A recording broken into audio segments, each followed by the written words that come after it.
All right, everyone, made a trip to the lodge last week. This is the very first hand. I looked down at Jack 10-6 double suited in a $15 double board bomb pot. The flops come out King Jack 6 rainbow and Ace 9-8 all hearts. I checked, player to my left potted it for 105, folded over to a late position player who repotted it, and obviously with the flush on board on the bottom board, I can't really do anything here besides fold, so that's what I do. Player to my left ended up re-pushing over the top, and they ended up going heads up to 2 runouts. The turns brought a queen of clubs on top, 8 of spades on the bottom. Rivers brought a 3 of clubs on top and an 8 of diamonds on the bottom. Late position turned over his hand. He has ace 6-6-3, so he flopped a set on the top and a bad flush on the bottom. And the player to my left ended up turning over queen jack 10-5, so he flopped a flush on the bottom and ends up getting scooped here. So we actually would have ended up winning the bottom board, but late position player is going to take it down. About 30 minutes into the session, I looked down at ace king 4 single suited under the gun in a straddled pot. I limp. There are a couple other limpers over to the small blind who makes it 60. Over to me, I 3-bet to 220, over to the small blind who makes the call. So we're going heads up to a flop. Flop comes Jack 9 rainbow. He checks over to me, and it's not really the best board obviously, but with 60 bucks left, doesn't really matter. I'm going with it. So I push, and he quickly makes the call. So we're going heads up to a run out. Turn brings an 8. River brings a king. So still just have my aces. I turn over my hand, and we're good. So doubling up here. A little while after the previous hand, I looked down at ace 6-4 single suited, but what I didn't get on camera is the dealer actually flipped over my 4th and final card, which would have been a jack of clubs. So instead of having ace jack 4 double suited, I have ace 6-4 single suited. There are a couple limps to me. I also limp over to the small blind who makes it 65 total.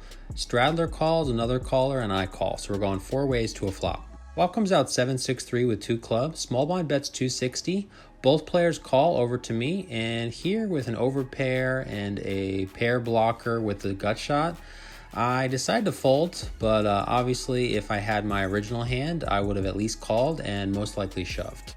Turn brings a king of clubs. Small blind bets 200. There was 1 caller and the other player folded. So they ended up going heads up to a river, which brought in another 3.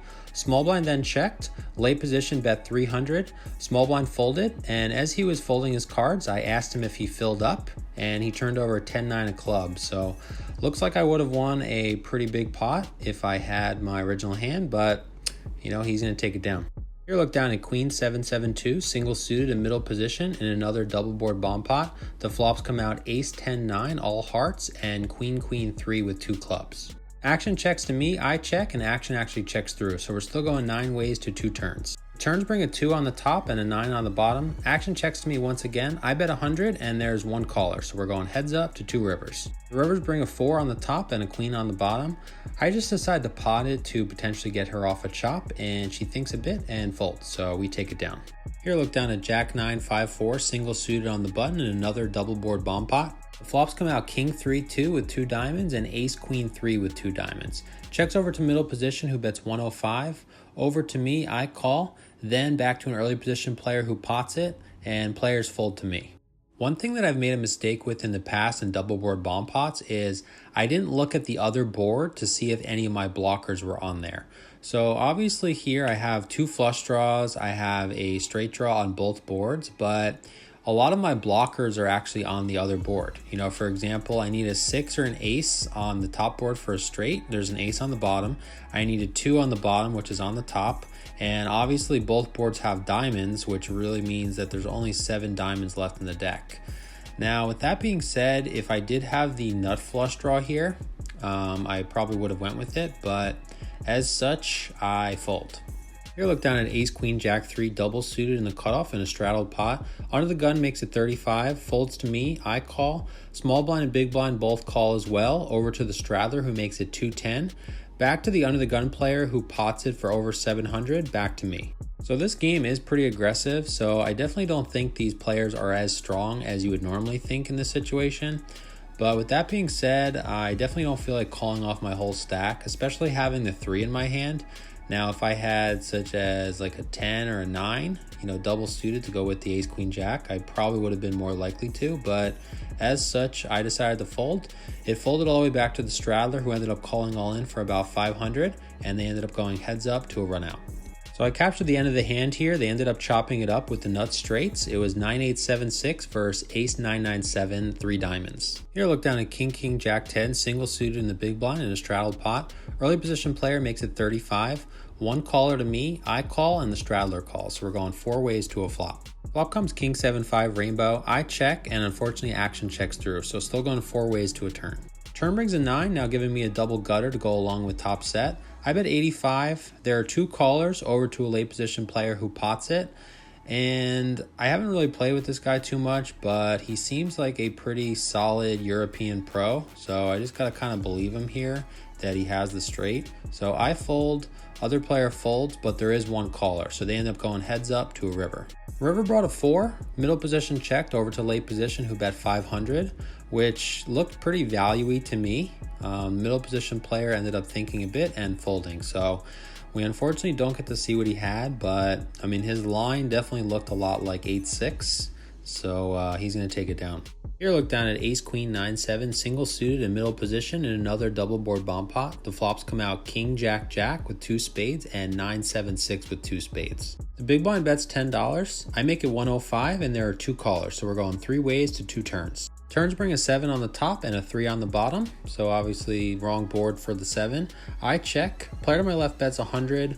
1 caller to me and I call. So we're still going 3 ways to 2 rivers. Rivers bring an 8 on the top and a 10 on the bottom. I check. Player to my left checks. Late position player pots it. I fold and the other player folds. So he's going to take it down. So I top up another $300 and I look down at ace 9-6-3 double suited in the small blind in a straddled pot. There are 3 limps. I limp. Player to my left makes it 60. 3 callers to me, and while it's not a great hand, this player to my left has been pretty active, and 3 other players in there, so decent odds if I hit something. I decide to call as well. So we're going 5 ways to a flop. Flop comes queen 9-9 with 2 hearts, and with a little bit over a pot size bet left, I don't want to really mess around and let a straight card come off, so I bet 310 and everyone folds, so we take it down. Here look down at ace 9-3, single suited in the big blind in a double straddled pot. There are 3 limps to me. I decide to limp as well. Don't want to really give away the strength of my hand, and the player to my left has been pretty active. He unfortunately just calls, and the double straddler checks. So we're going 5 ways to a flop. Flop comes ace king king with 2 diamonds, and while I typically over slow play, aces full I believe just kind of falls into a category along with like quads and a straight flush where you can really just let a card come off because there's really not going to be too many cards that you're worried about. So I check, action checks over to the button who bets 50, I call, and everyone else folds. So we're going heads up to a turn. Turn brings a 9, I check, my opponent bets 100, and obviously here I want to get all the money in. I don't want to just flat call and let a scare card come off if he has a hand such as trips. So I make it 315 and my opponent thinks a bit and makes the call. So we're going heads up to a river. As the dealer's collecting the chips and ready to burn in turn, I'm just thinking in my head, do not put a king, do not put a king, do not put a king. And the dealer telepathically must have listened to me as he puts out a 4 of diamonds. Obviously, I push the rest of my stack in the middle, and my opponent quickly calls. I turn my hand over, and we're good. So doubling up here. So I go over 2 hours after the previous hand, just kind of get chipped down a little bit. This hand is about 7 hours into the session. I look down at king, king, queen, jack, single suited in the big blind. There's an early position open at 15, 3 callers to me, and I call. So we're going 5 ways to a flop. Flop comes queen 10-9 rainbow. I check. Next player to act makes it 45. 1 caller to me. I make it 200. Middle position folds, but the late position player calls. So we're going heads up to a turn. Turn brings a 5, bringing in the backdoor flush draw. I bet 520, and my opponent thinks a bit and folds. So we take it down. My buddy Anthony, aka Poker Jeezus, just sat to my left right before this hand was dealt. He just moved to the area. He's going to be doing a lot of live vlogs here from the lodge, so definitely check his channel out. I'll link it in the description below. Here look down at ace 8-7-2 single suited in the cutoff in a double board bomb pot. The flops come out 9-6-4 with 2 clubs and 7-7-2 rainbow. Small blind bets 25 over to the hijack to my right who makes it 200. I then think a bit and make it 800. Anthony folds over to the small blind who pushes for about 975. Player to my right calls all in for less, and of course I make the call. So we're going 3 ways to 2 runouts. Turns bring out a 5 on the top and ace on the bottom. Rivers bring a 3 on the top and an 8 on the bottom. So I basically have nut here, and I turn over my hand, and the early position player turns over king 8-7-2.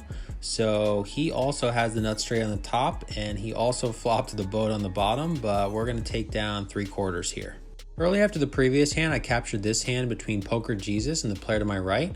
Poker Jeezus has King Jack 10-9, player to my right has Queen 10-8-3. They ended up getting it all in the turn, but my question is, which hand would you rather have on the flop of Queen 8-3? Would you rather have the 3 pair, or would you rather have the King Jack 10-9? Here, look down in Queen 7-7-6, single suited on the button, and another double board bomb pot. The flops come out 7-4-3 rainbow and Queen 10-4 rainbow. Action checks to me, I bet 80 and only one middle position player calls, so we're going heads up to 2 turns. The turns bring a 10 on the top and a 9 on the bottom. My opponent now bets 200, and here the 10 really shouldn't affect his hand. What's more likely is that he hit a straight on the bottom board, as I pretty much don't have any of the blockers. So instead of potentially getting free rolled, I decide to fold here. A little while after this hand, me and Poker Jeezus ended up going with a couple of his friends down to Terry Black's barbecue. Definitely one of the best barbecue spots I've ever been to. Also wanted to mention it was great meeting Mark from Quebec. I actually met him originally at the WSOP. And also great meeting Duncan from the Cincinnati area. Was able to grab a drink with him. I played for about 8 hours total. What's up, guys? Wayne back here with you. So today I was in for 600, out for 21.55, so profit of 15.55. I played 3 more sessions, but unfortunately didn't play enough hands to make a vlog out of it, but I wanted to share the results. I had an $800 win, then I had a $1,200 loss, and then I had roughly a $700 win. Totaled about $1,900 profit on the trip. I was hoping to win a little bit more, but I think I came at a bad time according to some of the locals. I was there at the tail end of the Fall Mayhem series, which I probably should have went a little bit earlier, but had a lot of fun, and I'll definitely be back. If you haven't seen the previous episode, I'll link it up here, and I'll see you guys in the next one. Take care.